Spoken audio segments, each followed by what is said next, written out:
Good morning or afternoon, folks. Welcome back to some V Rising. We're a couple weeks out from when the potential closed beta will be going live, and that means it's the perfect time to start covering all the details they've released so far. For this series of videos, we'll be focusing primarily on the developer blogs they published on their website, but I want to make sure to do them in short bursts. We'll cover at least 2 at a time alongside any other additional details if necessary, and we'll be starting right after the first Q&A dev blog they posted because that'll be information we've already talked about in the previous video. To start with, we have the interview with the Stunlock Studios marketing director, Johan. It starts off with going over the inspiration behind V Rising, and Johan tells us that the Stunlock Studios team has taken inspiration from TV shows like Castlevania, classic horror literature, and later in these blogs they also admit that the inspiration came from stories like Blade, Van Helsing, and Underworld, which are without a doubt some of my top favorite vampire movies of all time.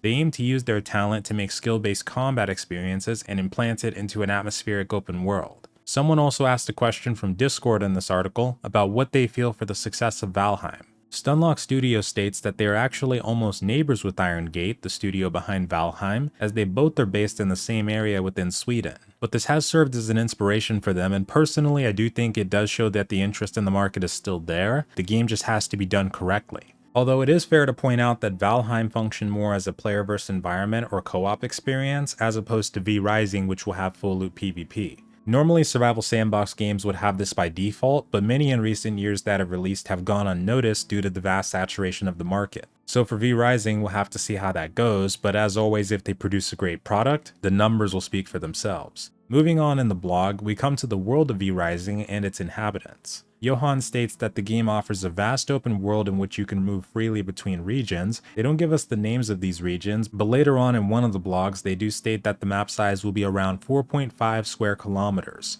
I had to double check this when I first saw this because this means that the game will be running on the much smaller size of maps in comparison to other survival games. But they do have a lot of interest in expanding the map, and from what I've read so far, it seems like they're more interested in designing a much more detailed smaller map with more interaction and things going on, as opposed to a bigger map that has a lot more empty space. I can see the importance of this, although with around 40 to 80 players per server, it will be very interesting to see how competitive these servers can get with that map size. They then talk about how the most prominent parts of the map contain beautiful forests and open farmlands with villages and caves plus dungeons. They are also working on a form of visual storytelling, and we will be able to discover hints on the map from when vampires ruled the world. There will be boss monsters, as well as random encounters of patrolling humans and vicious vampire hunters. There is a faction system, so there will be confrontation between different NPCs, bandits attacking farmers, animals attacking bandits, etc. The mystery lies in what's around the next corner, exploring the world and running into everything from bandits, the undead, witches, and werewolves, along with finding resources and items to upgrade your castle. As for mounts, they describe them as the most effective way to travel, but as we talked about in the last video, they can be stolen or slain by enemy vampires. They do have mounted combat as a feature as well, although one thing to note is that you can't use spell kits while riding them, only your weapon. Next topic is about the day and night cycle. They describe this as one of the coolest survival elements of V Rising, to which I can absolutely agree. The nighttime is going to be longer, which gives us plenty of time to hunt and explore. We can still traverse the land in the daytime by moving in the shadows, because any exposure to the sun will start to burn us to ashes. As mentioned in a previous blog, we will learn how to craft gear to improve our sun resistance, and humans won't be able to see us as easily during the night. Plus, there's also going to be a difference in what type of enemies we'll meet during the daytime and the type of enemies we see at night.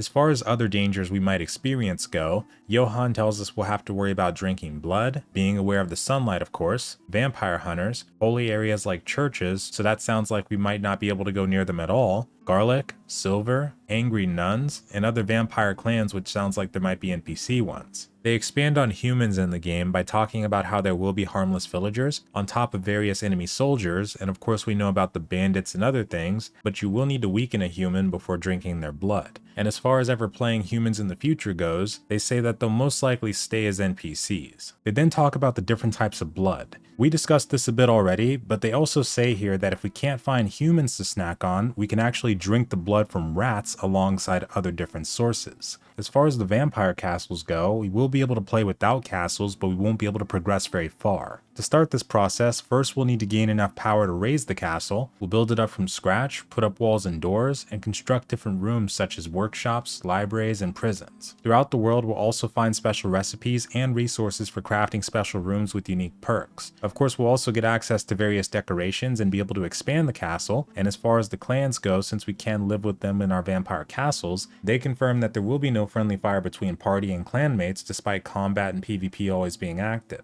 For items we carry, there will be a limit to how many we can have, but for weapons, we will be able to carry more than one and switch between them when we want to. According to the gameplay video they released on December 14th of last year, it seems like we will be getting access to 3 or more weapons that we can carry on our bar. I'm seeing a total of 7 slots here, so it's possible we might see even more, but unless it's been revealed in another dev blog that we'll cover later, we might have to wait until the closed beta to find out for sure. As far as the spell kits go, these work similar to champion abilities in Battlerite or a game like League of Legends, but in V-Rising we'll be able to combine different ones with our individual weapons to come up with entirely new playstyles. There are going to be different tiers of spell kits to learn, upgraded versions of the same skill, and many of these take inspiration from abilities we'd see in Battlerite. When it comes to the gear versus skill ratio, Stunlock Studios believes it is vital that your skill has a significant impact on the outcome of the battle. But at the same time, hard-earned equipment must also play a role in your success. And still, despite both of these, there will always be moments of outplay in battle and quick turnarounds. The last thing they mention in this specific blog is about their planned update frequency. Johan tells us that they will continue to update the world of V-Rising alongside continuing to add content after its release. How they decide to scale the game will also depend on how many players they have. And for the frequency of the updates, they plan to release them at a slower pace but containing more meat to them, if you will. And that concludes the first developer blog we're going to cover. For the next one, we're going to skip past the art style and mood for now. We're going to tackle the V-Rising engine and cutting-edge technology. Posted on July 20th, 2021, this blog focuses on the engine and technology V-Rising is being built off of, which, like we talked about in the last video, is centered around Unity. It starts out by describing the engineering team at Stunlock Studios. This team is built upon the experience and knowledge of their senior programmers, those that worked on Bloodline Champions back in 2009 as a school project, to the fresh ideas and innovations of more recent hires. V-Rising has been developed using Unity's latest technology, their data-oriented tech stack, also known as D.O.T.S. This technology allows them to utilize the threads and cores of a CPU in a simple but very effective manner. These improvements have been an excellent foundation for them when creating and supporting the vast world of V-Rising. They decided to make a huge portion of the world dynamic, and as a result, a ton of the environmental objects are interactable or destructible. And get this, currently over 100,000 different objects are interactable within the game world, and that number will just keep growing and growing. We'll be able to break things such as trees, rocks, bushes, chairs, flagpoles, fences, tables, and a ton of other objects make up for an interesting and dynamic gameplay experience. They say right after this that being at the forefront of technology like D.O.T.S brings a certain set of challenges related to maintaining and updating all the code as Unity's engine develops. However, they do say the advantages far outweigh the difficulties, and they found themselves able to rely on a foundation that is both stable and flexible. For all their previous games, they separated rendering and gameplay into 2 different areas. They used XNA and Unity for rendering, which displays the graphics on your screen, and in the background, their in-house custom engine handled all the gameplay, combat, and network-related logic. As useful as the setup was, it came with various limitations. So to prevent this happening, for V-Rising they switched to D.O.T.S. And now they're going full throttle in the Unity engine, which has given them much more freedom to develop their dream game. V-Rising is also going to be the biggest game they've ever made. But this is the part they do say that the map size is going to be somewhere around 4.5 kilometers squared or 1.7 square miles, and it's constantly growing. I really did have to take another look at this when I first saw it because it sounded like it was on the relatively small side, and after re-researching into what other games start out at, it definitely does. This also means that our vampire castles built on the ruins are probably going to be neck and neck with each other early on, so depending on the castle rating system, this may end up causing a lot of fighting. I totally see the logic in that, and as a player, I think I'd rather have it that way as well. Starting out small but very detailed and building yourself outward. Because after all, if you just have a big world but not much to do, it's probably going to get stale pretty fast. Now to counter that statement a bit though, in the very next part they do say that the world layout is predefined, but they also want to keep the door open to make the map more procedural and dynamic. That's why they're constructing it using enormous puzzle pieces that they internally call chunks. The chunks are streamlined in and out as you move through the world, which makes the experience smooth and seamless, meaning no loading screens while exploring the world of V Rising. They then talk about how this is their most ambitious project so far, and has been both a technical and content producing challenge given the great scope of the game. However, one of the biggest issues they've noticed when it comes to using dots is that the coding is more complex and technically challenging. It's been a test of the design team to adapt to these more restrictive ways of programming, but as they said previously, the benefits still vastly outweigh the negatives. And then we come to the new collisions and physics. In previous games, they primarily relied on 2D physics for all their gameplay and combat, despite being 3D games. They've long worked with 3D physics for things such as ragdolls, visual effects, and non-gameplay elements. But with V Rising, they're bringing their games fully to the third dimension.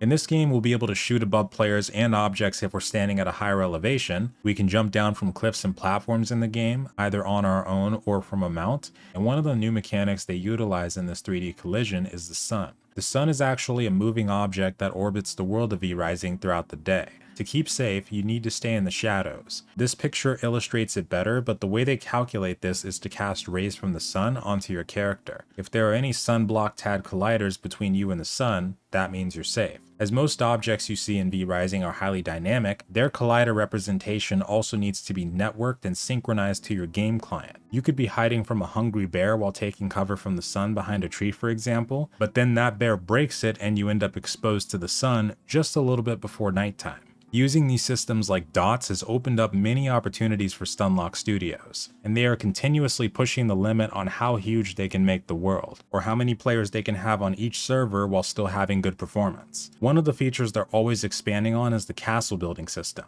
They have the goal to make it more user-friendly and exciting for the player with every iteration. They still have a lot to do, but they are more than motivated to deliver the best game they can. They're optimistic about how far they can go with V Rising and are looking forward to watching us all try the game and test it out during the closed beta. And that's the end of the first 2 developer blogs I wanted to cover. I don't think I need to express how excited I am to actually try this game. I've been finding it harder and harder this past year to get motivated about upcoming games in the space, but this is one of the ones that I think has a really good chance of delivering something new. That's all for now, but definitely join me on the next one. Have a wonderful night or day, folks, and farewell.